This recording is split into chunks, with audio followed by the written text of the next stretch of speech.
Buenas tardes. Vamos a comenzar la cuarta sesión. Vamos a ver la aplicación de GeoBasic a temáticas diversas, a campos diversos, y cómo en algunos de estos casos estas nuevas aplicaciones generan nuevas herramientas para GeoBasic. Por una parte, vamos a tener dos ponencias sobre la aplicación de GeoBasic al campo de la arqueología, que es un campo en el que yo creo que tiene mucho potencial de aplicación de las tecnologías SIG, y que quizá es un campo en el que costó un poco arrancar estas tecnologías, pero que yo creo que cada vez hay más valientes que se están animando a aplicarlo. Después Andrea nos enseñará nuevas herramientas de gestión hídrica, LIDAR y de gestión forestal. Y después una ponencia muy distinta sobre la aplicación de GeoBasic en la predicción policial y cómo a raíz de esta necesidad ha surgido una integración con el paquete estadístico R. Vamos a comenzar con la charla de Alfredo Cortell y Pilar Escrivá, que vienen de la Universidad de Valencia.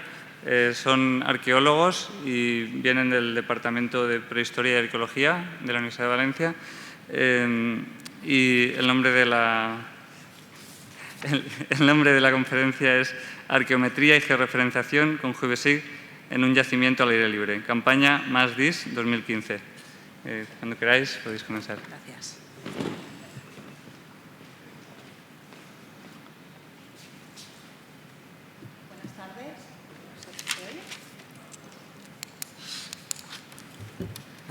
¿Ahora? Sí.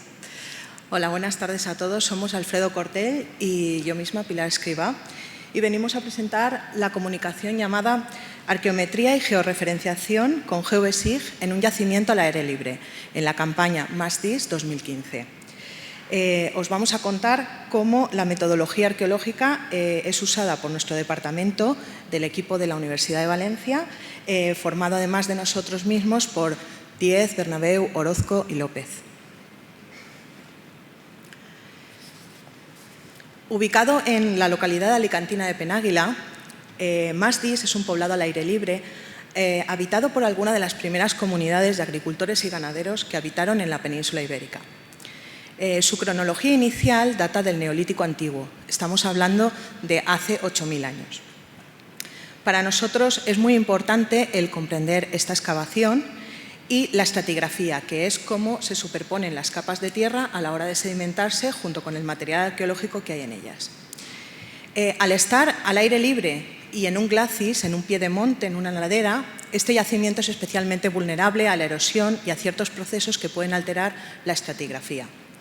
Por ello, complica muchísimo su comprensión y GeoBasic es una herramienta que nos ayuda a que esto sea mucho más fácil.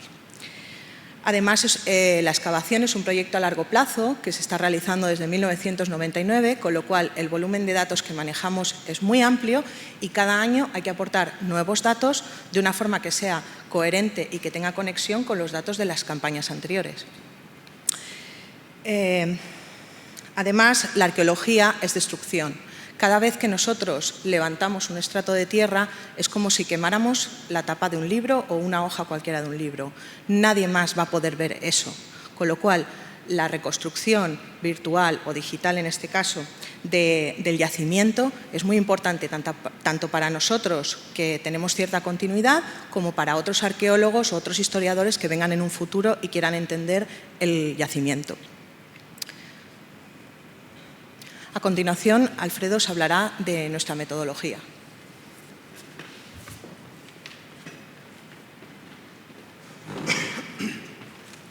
Bueno, buenas tardes. De lo que vamos a hablar ahora principalmente es del modo en el cual las tecnologías de los sistemas de información geográfica pueden implementarse en el trabajo arqueológico. Como ha comentado Pilar, uno de los elementos más importantes es el de la estratigrafía. En arqueología, la estratigrafía nos permite conocer cómo se relacionan las distintas unidades estratigráficas, que llamaremos UES a partir de ahora, cómo se relacionan entre sí, elementos cronológicos y demás. Para todo esto, las herramientas SIG han supuesto una importante innovación. En el trabajo de campo, por ejemplo, una de las innovaciones más importantes es el uso de la estación total.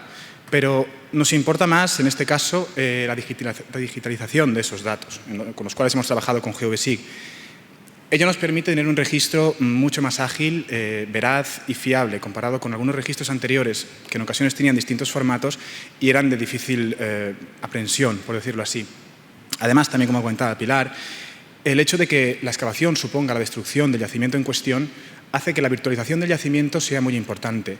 Y para esto la toma de datos geográficos es fundamental, porque nos permite reconstruir de modo virtual prácticamente todo el yacimiento.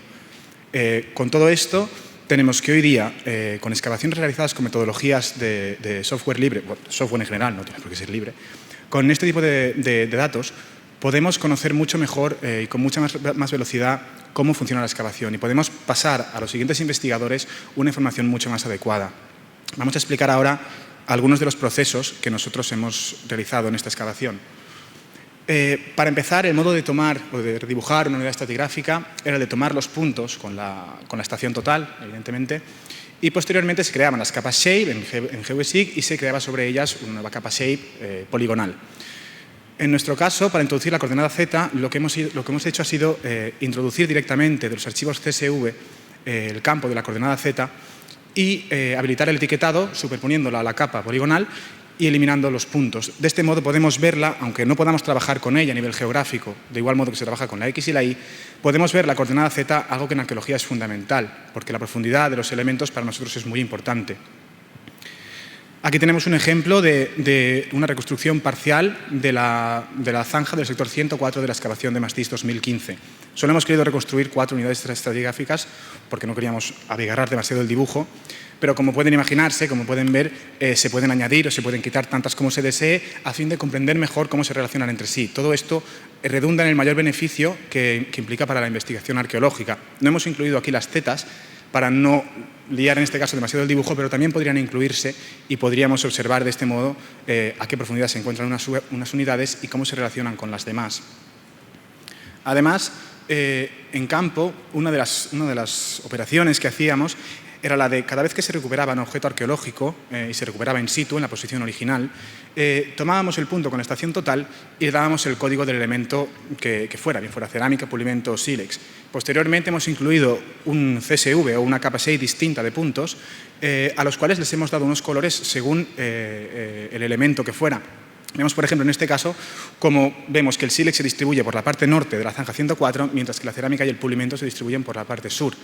Si estos elementos son importantes o no para la investigación arqueológica, eso deberá cotejarse con el resto de disciplinas que intervienen en la excavación, pero desde luego sirve una agilización en cuanto al trato de los datos arqueológicos. Aquí tenemos un ejemplo de cómo se distribuyen todos los elementos recuperados in situ en la zanja 104.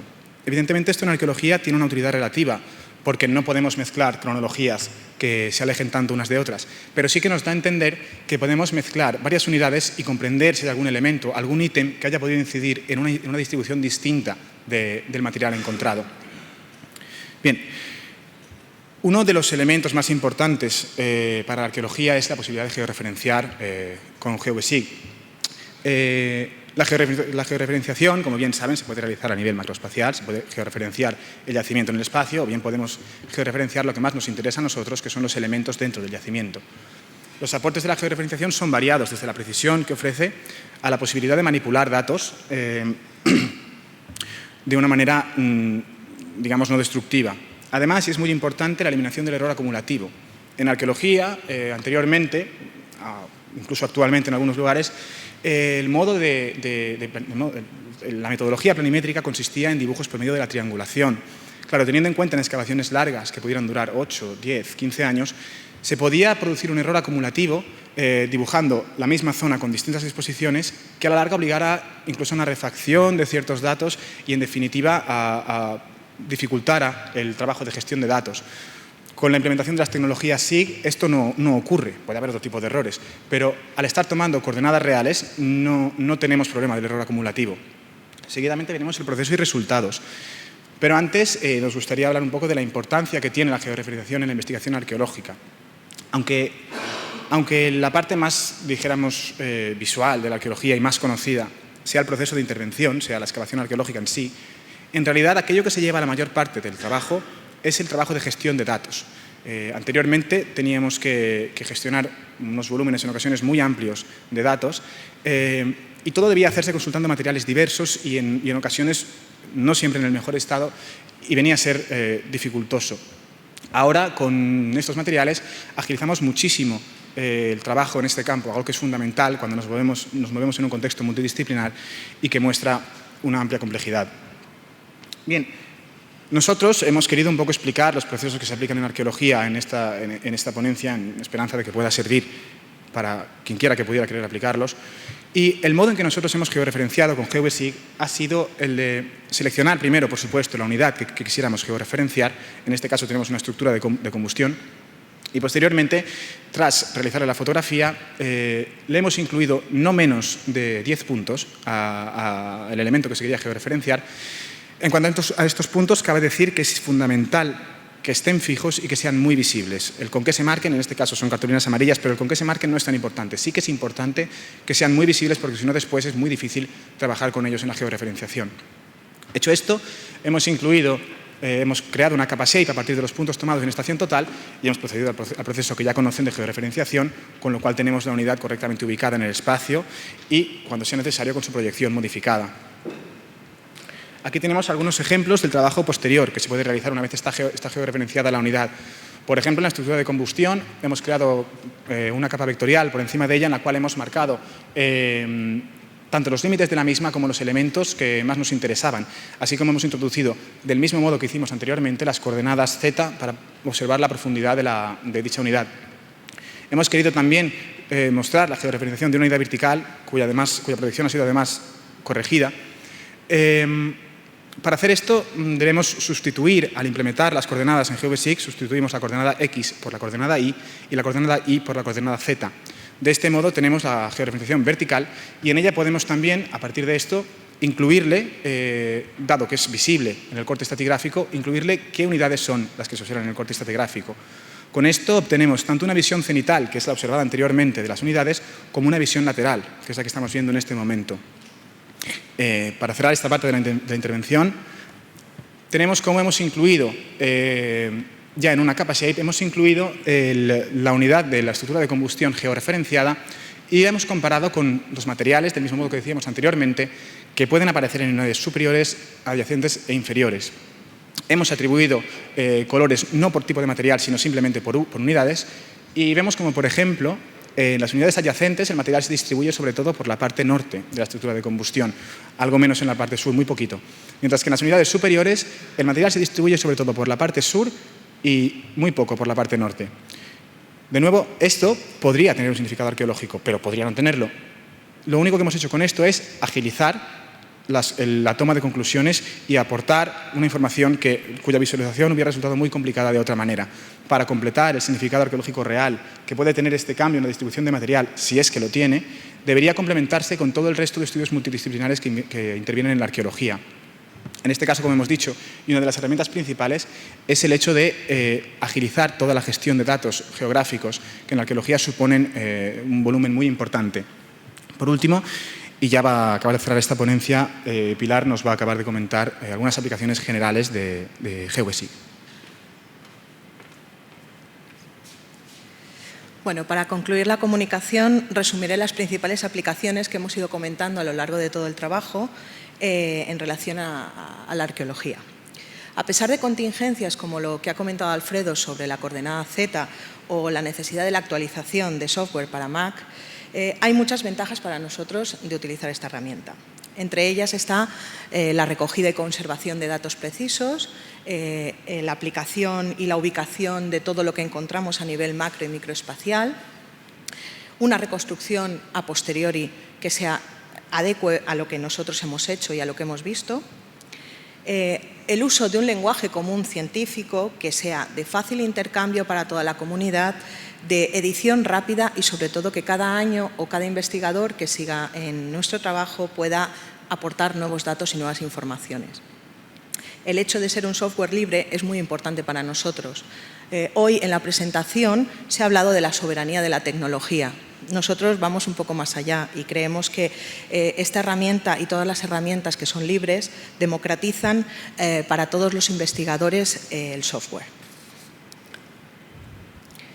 Nos gustaría terminar mencionando al gran equipo que ha trabajado en el proyecto, desde el Departamento de Prehistoria y Arqueología de la Universidad de Valencia hasta las amables gentes de la localidad de Penàguila, en donde está nuestro yacimiento, y su ayuntamiento, quienes en todo momento nos han brindado las mayores facilidades para el trabajo arqueológico de campo. También gracias a los organizadores de GVSIG por darnos esta oportunidad y a ustedes gracias por su atención en una hora tan difícil. Gracias.